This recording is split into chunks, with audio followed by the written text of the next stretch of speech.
Hey, everybody. Welcome back. Believe it or not, I do get tired of talking to myself down here in the dungeon after a while. And it is nice to be joined by somebody else and, talk a little football and throw some things a little around. And I can't think of anyone better than this knucklehead waiting in the wings right now. I was one button away from kicking him out of the picture, but I didn't. It's the throwback Tom Selleck look, kind of. The one, the only, you know him, you love him, the coach, Matt Leng, joining us. And Matt, welcome back to, I don't even know, what year is this of Third and Lang? I don't know. But it's out 12, with the summer. 18? I don't know. Yeah, I don't know. We've been doing this a while. I'm glad that we have enough people that like us or put up with us, tolerate us. And so I thought I would just go with, out with the summer Tom Selleck look. And, just bring a little refreshing approach to the program today. And we've had a 125-degree heat, so I thought I would go with this shirt. And now we're going to get into fall. So eventually we're going to fall. And I will tell the viewers, I am going to do my best over the next following weeks to upgrade the backdrop to Third and Lang so it looks a little bit more appealing to the eyes of our viewers. So there's a little bit of a softball pitch, a little bit of a hint. It's interesting. You're trying to pump yours up, and I went from the edgy logo behind me to just regular basement behind me, and doesn't bother me. Blankets are on the couch back there. I like that. Like you're taking a nap. That is a Blackhawks blanket that someone made us, so very nice. And don't pay attention to the ridiculous baseball stuff.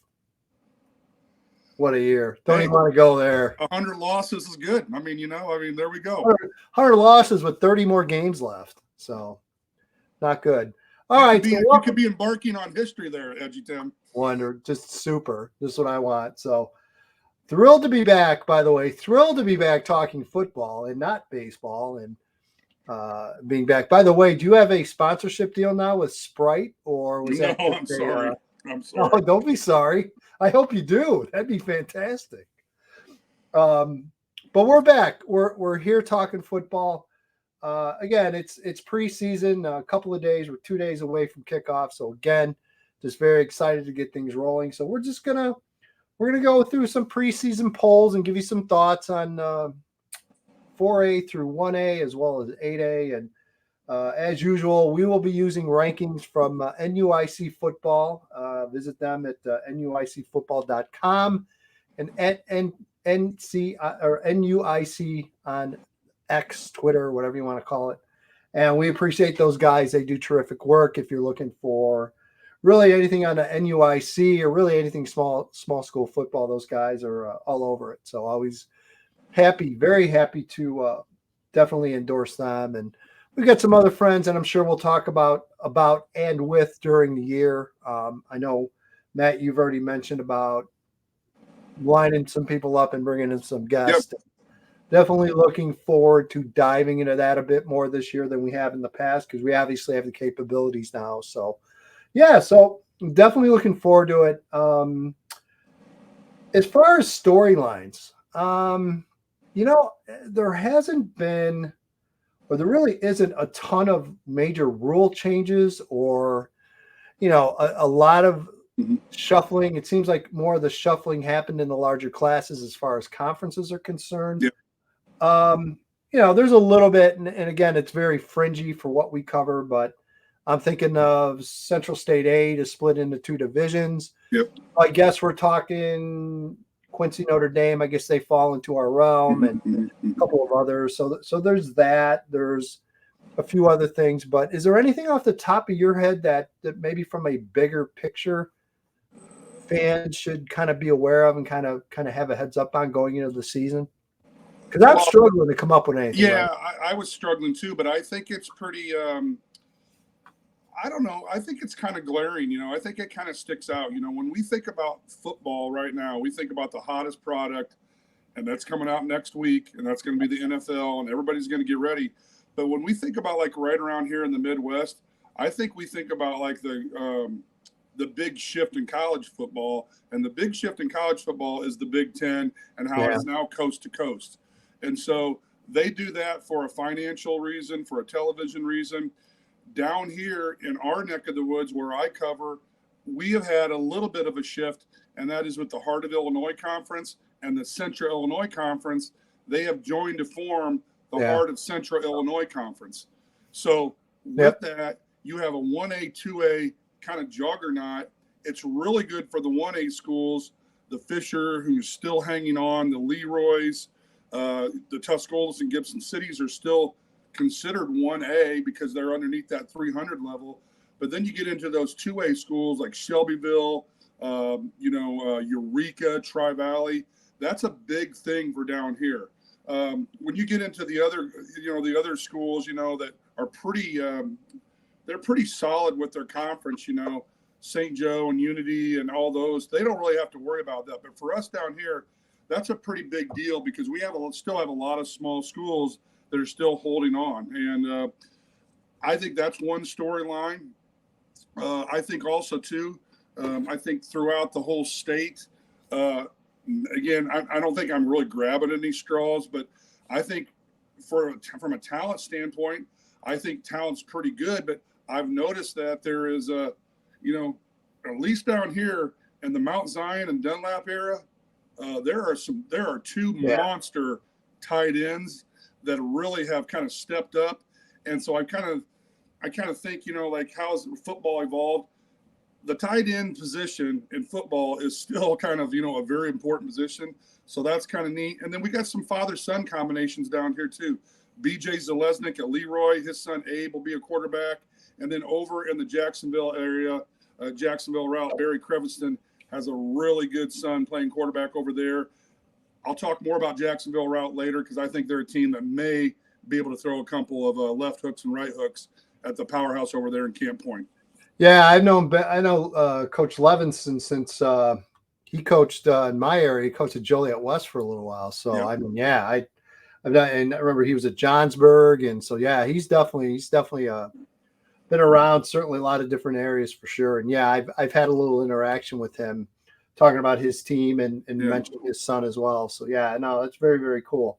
And then those two tight ends I was talking about, with Mac Sutter and J.C. Anderson from Mount Zion and Sutter's from Dunlap. I told you I saw Sutter live last year and played quarterback in quite a bit and also tight end. And I actually saw him this summer in 7-on-7, ironically playing quarterback. Now he's not going to quarterback, I don't think, this year. They have a very good quarterback in place, but it's summer. Kids are at other camps and doing other sports, but you're right. I mean, they're both national recruits, and they are drawing major interest no matter where they go. They're going to go make game day visits all across the country. So they're a big story. What's really neat too is that they're friends. They get along. They've traveled in the same circles for a while. They both played, I think, AAU basketball for a while, so they're pretty friendly, and again, just two really good kids. So that's definitely a part of it as well. And I'm just ready to, and I think one thing we need to keep an eye on as well, because I think it's still a big part of the picture. Are we seeing continued growth in 8-man? Yeah. Are the numbers steadying? Are they continuing to move up? Which obviously has an impact on 1A and what have you, and really has an impact on everyone if you look at the fallout, how things have shake out. So that's part of the storyline to follow, I think, for sure, in our bigger picture as far as covering small enrollment schools. Yeah, and I would just say, again, I always try to kind of centralize, excuse the pun, being here in Central Illinois, I always try to centralize kind of like University of Illinois, because I'm I love the University of Illinois. I love what it stands for, and I talk about that whole Big Ten thing and how it's coast to coast.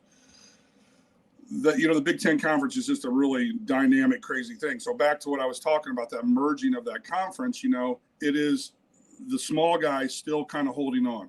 And I won't go into any of these schools, but how long can they hold on? These enrollments, unfortunately, in little pockets of the state, they continue to go down. The people, that are running the 8-man, they have their hands on that heart, and they are pumping as hard as they can to keep that 8-man going. It's not going anywhere. So it's going to be really interesting to see what's happening, because For example, Central A&M. Let's talk about them real quick.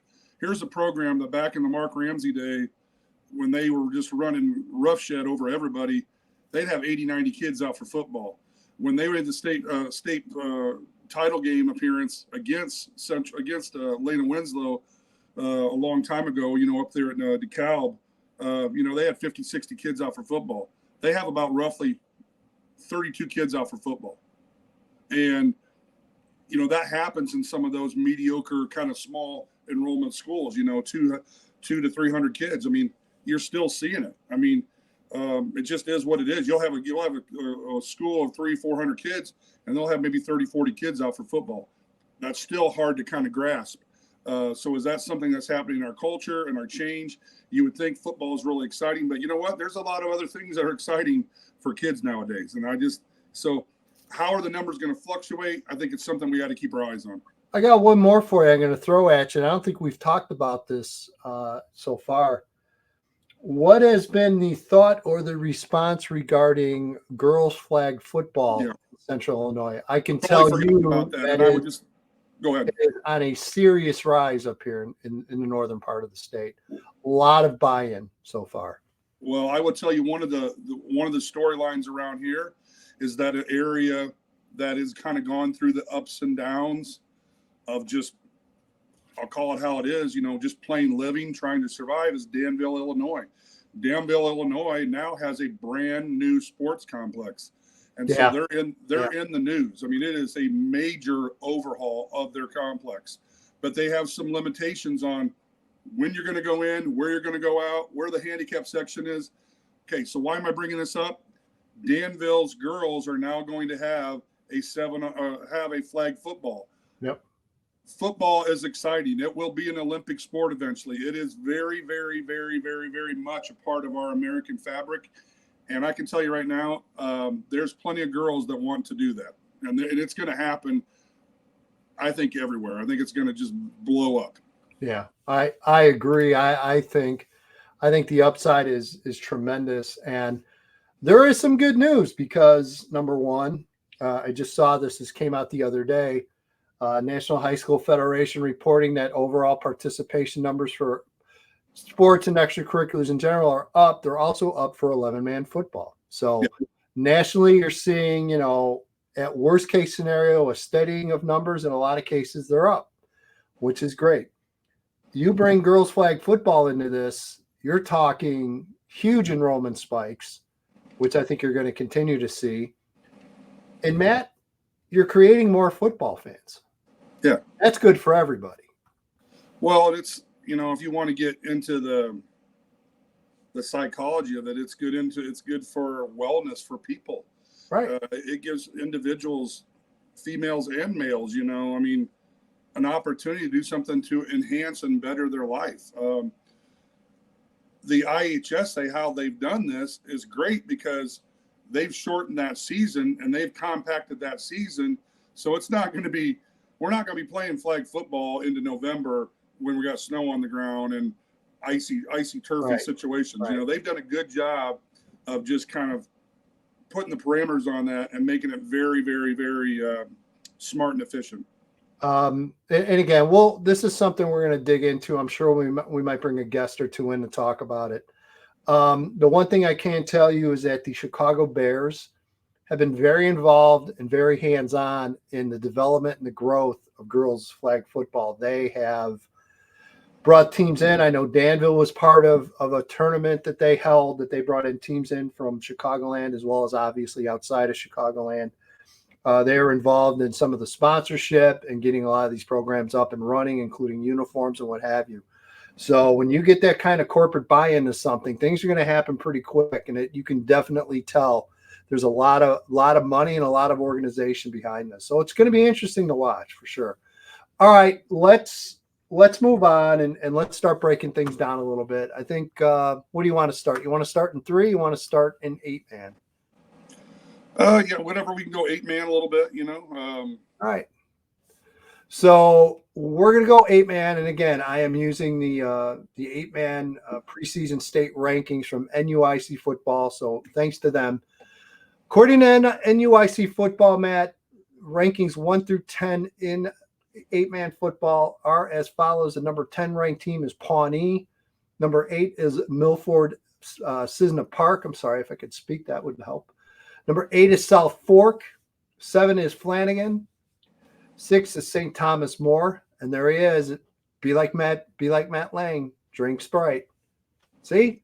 Probably just made you money right there. Cash money. 7, Flanagan, Cornell, Woodland. 6, St. Thomas More. 5, Martinsville. 4, Ridgewood. 3, Milledgeville. 2, Polo. And number 1, Amboy. Also receiving votes, Orangeville, West Central, Bushnell Prairie City, and South Beloit. Matt. Yeah.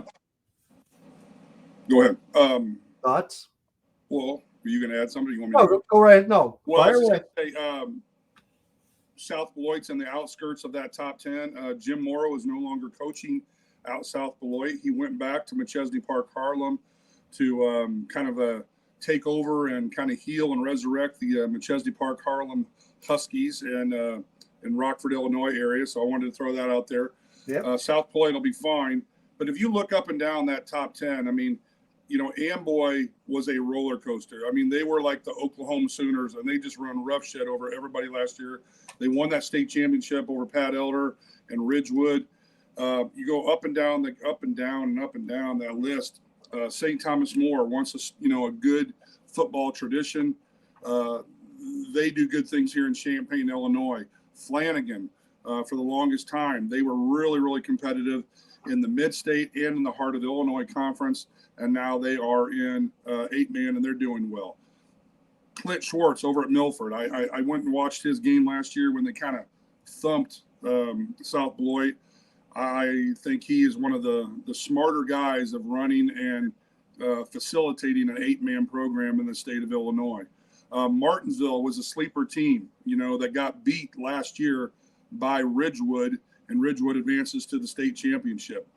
Jason Kirby, we've mentioned that he won a state championship with West Central. So there's just a lot of good football, and it'll be interesting too. John McCormick over at Bushnell, I've never really mentioned him, but he's done some good things too. He was a legend over there in that area over at Lewiston for a long, long time, and then he coached some high school football at 11-man. So all these guys have had their tentacles, in 11-man football.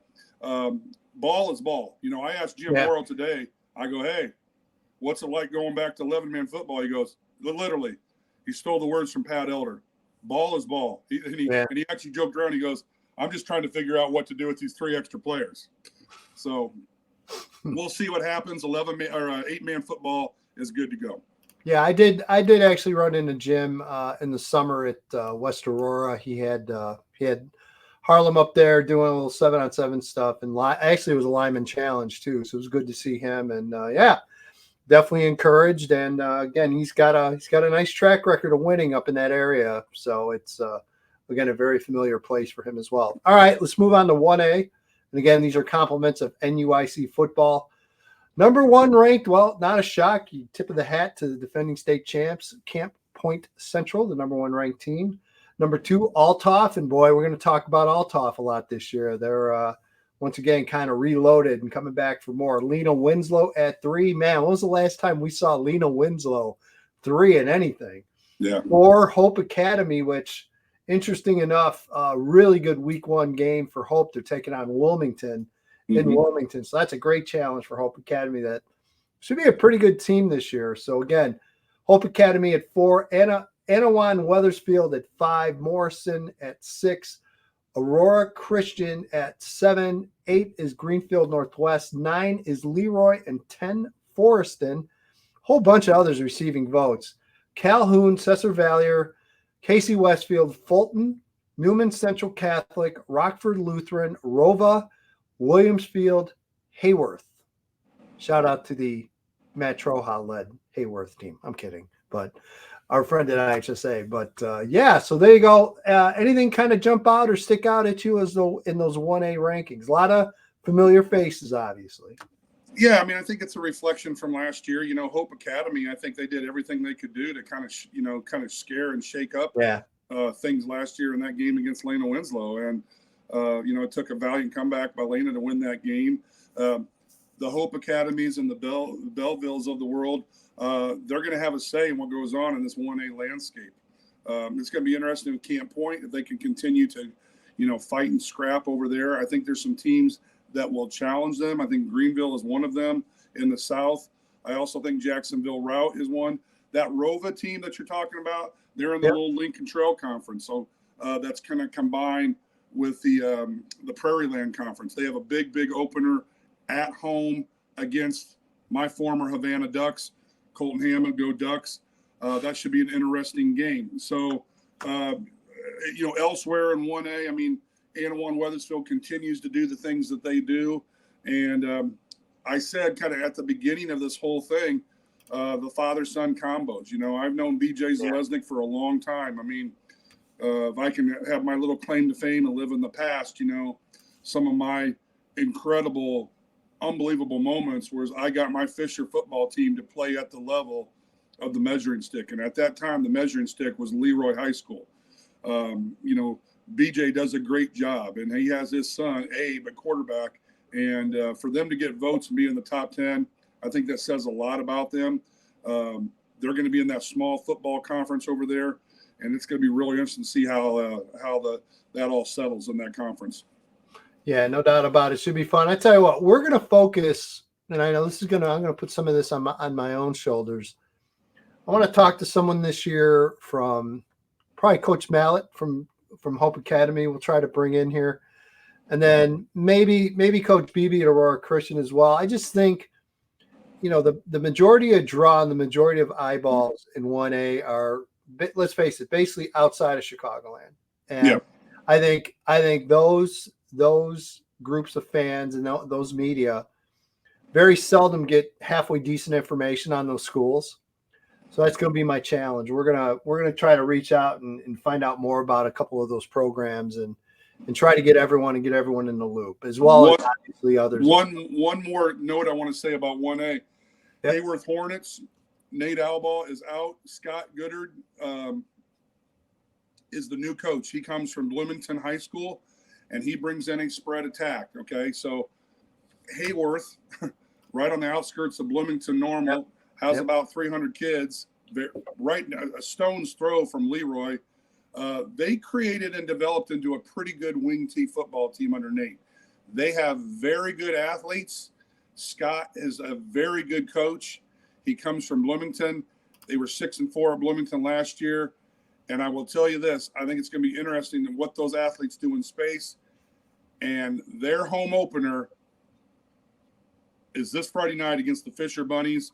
Jeff Palmer takes over for Matt Sinclair at Fisher. Fisher has 33 kids out for football. Awesome. And I will tell you this.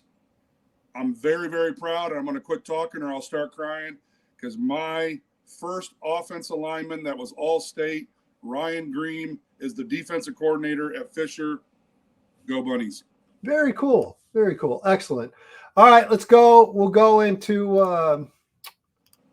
2A rankings. So again, these are the NUIC football 2A preseason top 10. Number 1, Maroa Forsyth. Number 2, Bloomington Central Catholic. Number 3, Athens. Number 4, Rockridge. Number 5, Tri-Valley. Number 6, Shelbyville. 7 is Mater Dei. 8 is Quincy Notre Dame. 9 is Farmington. 10, Johnston City. Others receiving votes include Moments, Chicago Christian, BHRA Redbud, ALAH, Pena, Vandalia. So again, quite a few others receiving votes. Some interesting names, Matt, and you're familiar with some, and I am too in Class 2A. Well, the name that stands out to me, obviously, is, Josh. I call him the Lane Kiffin of high school football. He's going to come across the wrong way, maybe a little gruff, but he's very smart. He's very cerebral. He knows what he's doing.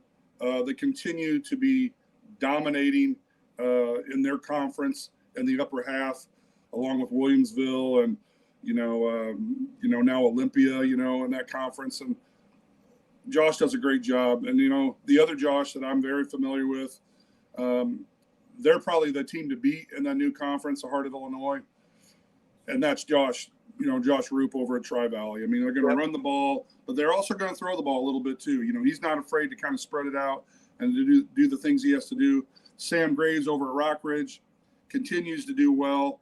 And, you just look up and down that conference, up and down that class 2A and 1 through 10. We've noticed over the years that 2A can really become a meat grinder and really become a powerful class when it comes to what we're talking about. Because we'll talk about 8-man, we'll talk about 1A, but usually when it comes 2A on that Friday afternoon, that's a really good football game. No doubt. A couple of notes. Bloomington Central Catholic, Matt. Keep an eye on sophomore quarterback Matthew Brady. Had a chance to see him this summer. 6'3", 6'4", 195. He's the real deal. He's gonna draw a ton of early looks off of his sophomore tape this year. He's got a chance. I think he can wind up being a pretty high-level Division I quarterback. So BCC's got a definite weapon at quarterback this year. And then also Quincy Notre Dame, need to talk about them a little bit. Coach Jack, they're playing in the Central State 8 this year. So obviously they're finally escaping the independent ranks or shackles, depending upon how you look at it. So they finally have a conference to call home. And, again, I totally agree with having Quincy Notre Dame ranked here, because let's face it, they get 5 wins and get into the playoffs out of that conference of the teams that they're running into every week.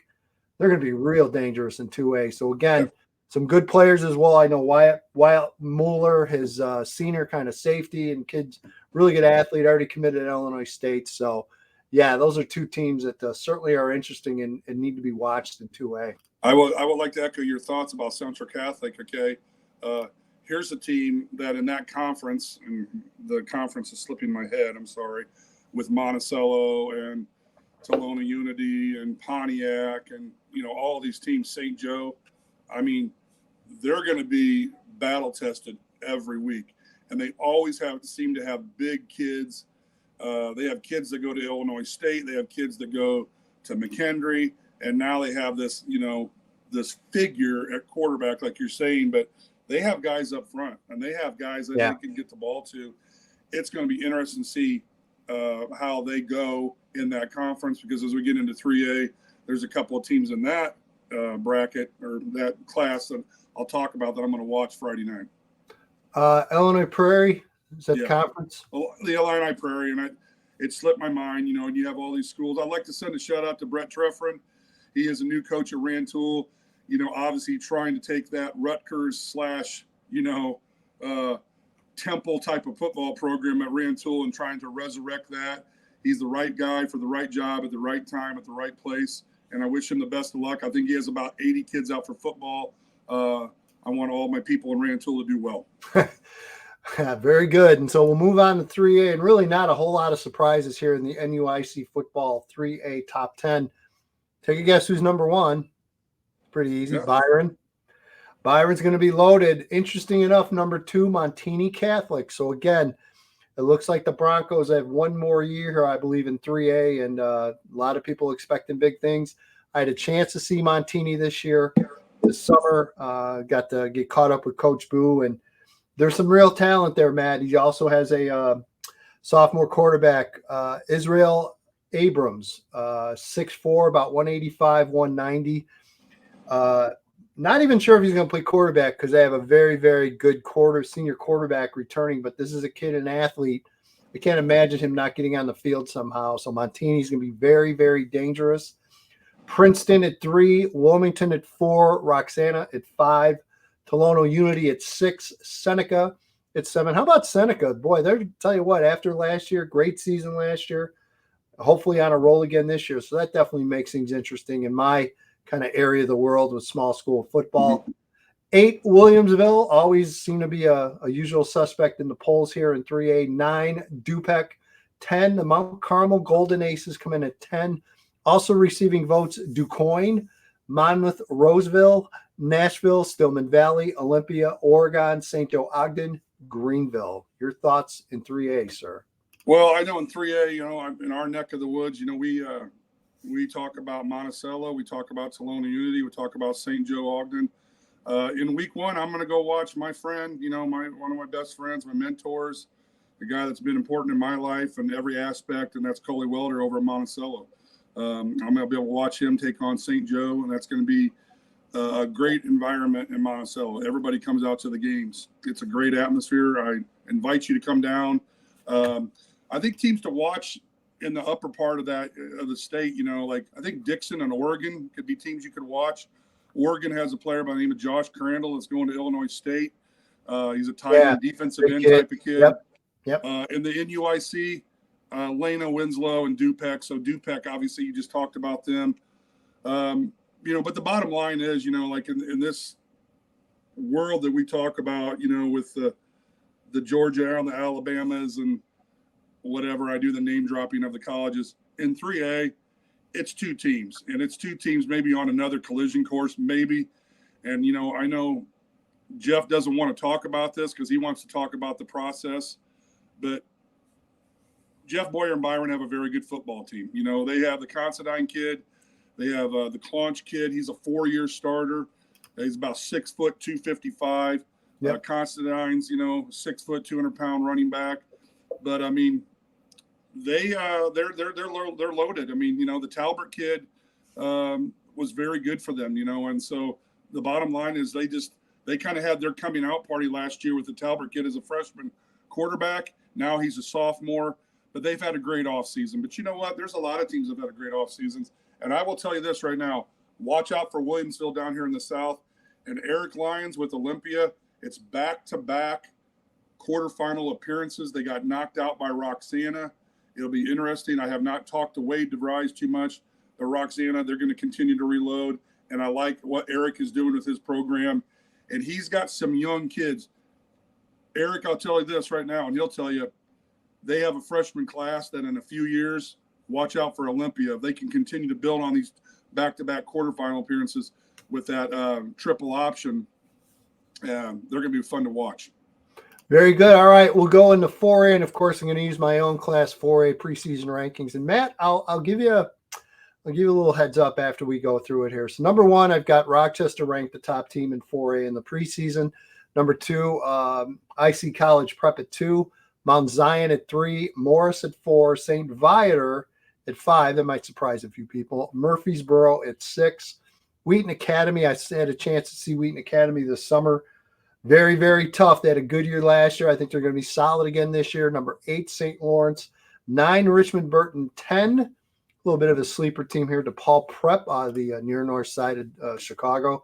But, Matt, I'll be the first to admit, when it comes to 4A, and at least early, and at least from my perspective, there's some wiggle room there. There is some, I'll give you examples. I see Catholic Prep, College Prep, always very good, incredibly well coached and prepared. Coach Kreff and his staff does an amazing job. This is a younger team. This is a team that had a lot of graduation losses, so there's going to be some spots there. And Morris, decent amount coming back, but they still lost some kids. And even Richmond Burton. I mean, everyone very used to seeing Coach Knoll's team very top of 4A, and I think even he would tell you this is kind of a less experienced, kind of a younger team. So I don't know how stacked it is right now in the top 5, top 10 of 4A, but I think we'll see things shake out relatively quick and have a better idea. But my best shot at 4A. Any thoughts on 4A? Well, I think it's interesting. DePaul Prep's in there. They're doing something else besides basketball. I tell you, we've talked. The fight about Tom Kleinschmidt. That's awesome. We talked about this last year a little bit. They have reinvested in that school and that facility and that campus, and it's pretty amazing what they've done. And they really have. Their enrollment continues to rise, and as when that enrollment goes up, you get better pool of kids, and so they've done a good job. And I think where they're at conference-wise right now, it's going to be a struggle to get out. But if they're able to, again, we talked about some other teams earlier. They get battle tested in the regular season. They get into the playoffs. It could be pretty good. Yeah, I think it's interesting. You get into some of these teams. And you've talked just in a few examples of those teams or teams in general in 4A. there's a little bit of wiggle room. There's a little bit of youth movement, and a lot of it has to do with just we have graduation, we have guys taking off. Yeah. Now we have this new youth movement, and the good thing you can say about freshmen and sophomores and juniors is that they eventually will become juniors and seniors and freshmen and sophomores. So youth can't be an excuse. You're going to get better. We've seen that in some of these big time programs where you're going to have a freshman, sophomore, and if he's good enough and he's playing and he's physically able to handle the beating, the pounding, he's going to play. So a lot of this, again, where they are at right now in preseason, where they're at in the first 3 or 4 weeks, is maybe not an indication of where they're going to be at. We're going to have some teams that are probably going to pop up. And like you said, the fluidity and the flexibility of 4A, I think it's going to be real interesting to see who kind of pops up there. On a side note, no Leonard Bowl. Obviously, we don't have Leonard versus Leonard. I'm still calling it the Leonard Bowl. I don't care what anyone says. Leonard Bowl, and Derek continues to do unbelievable things down there, and so we'll see how that unfolds. Love his early schedule. He's playing up here in Chicago against Simeon, and I believe they host Cardinal Ritter, I think, week 2. 2 really good opening games. So again, I give him credit. Again, one of the benefits of the Central State 8 split into 2 divisions, they get a couple of non-conference games now, and I think that is just, how I am about that, Matt. A lot of conferences, I hate them. Yeah, I think all this is going to do is make those teams even better come state playoff time. And what I love is those top teams come out of that Central State 8 have all scheduled really good non-conference games. I know Glenwood's taking on Edwardsville week 1. You look at what Derek's done. I know Sacred Heart is playing some good teams. So I just think it makes you better.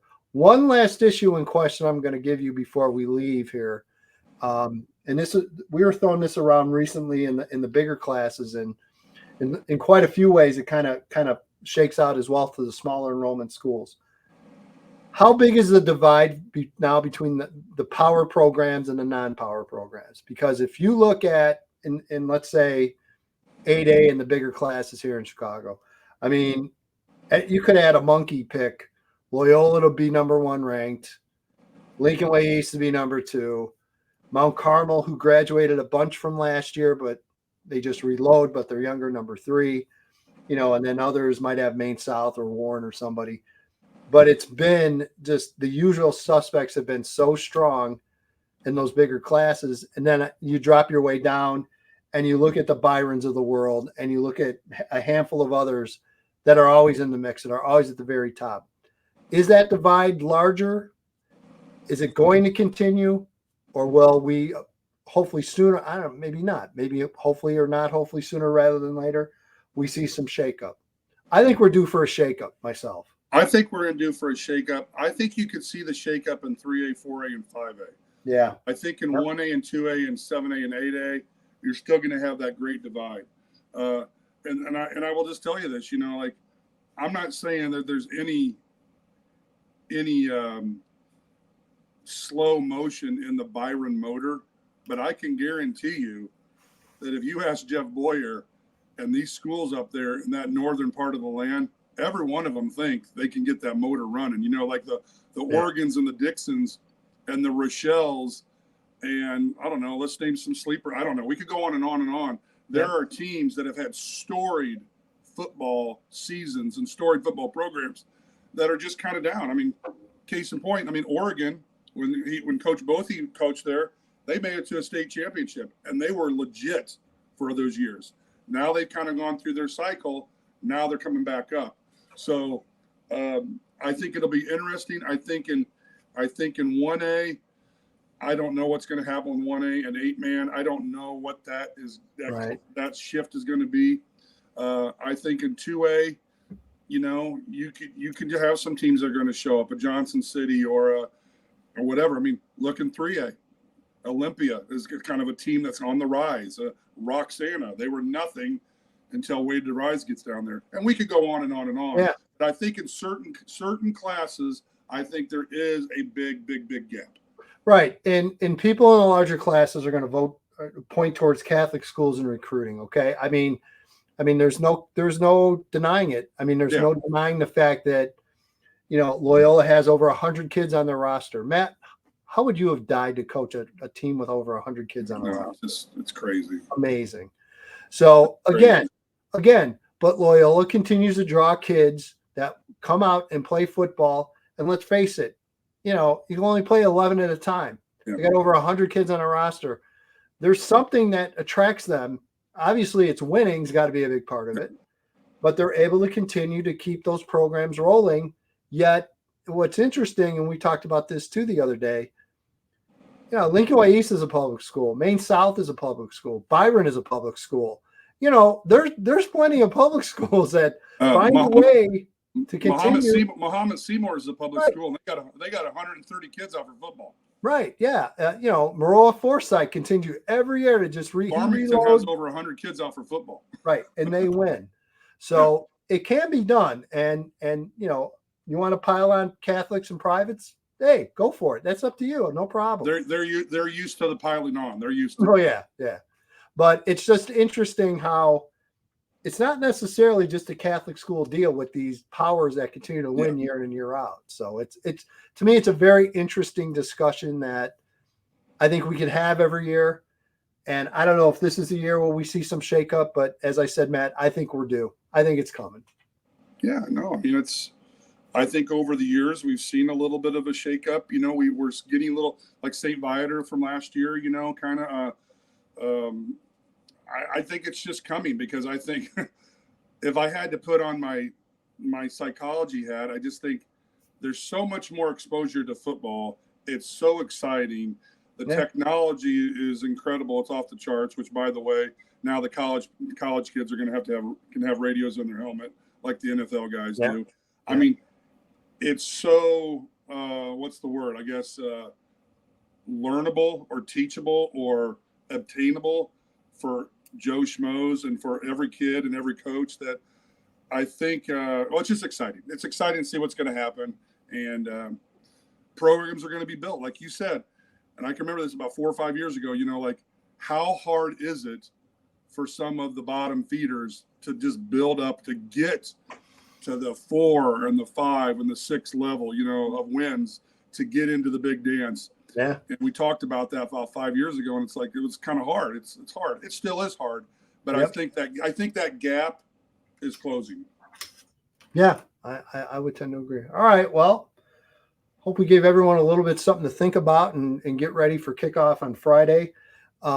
Just looking forward to being with this knucklehead every week. And we'll settle in on a date. Have we settled in on a good time and date? I don't think we have. We're still working with your schedule. I got a little bit of a different schedule, so like.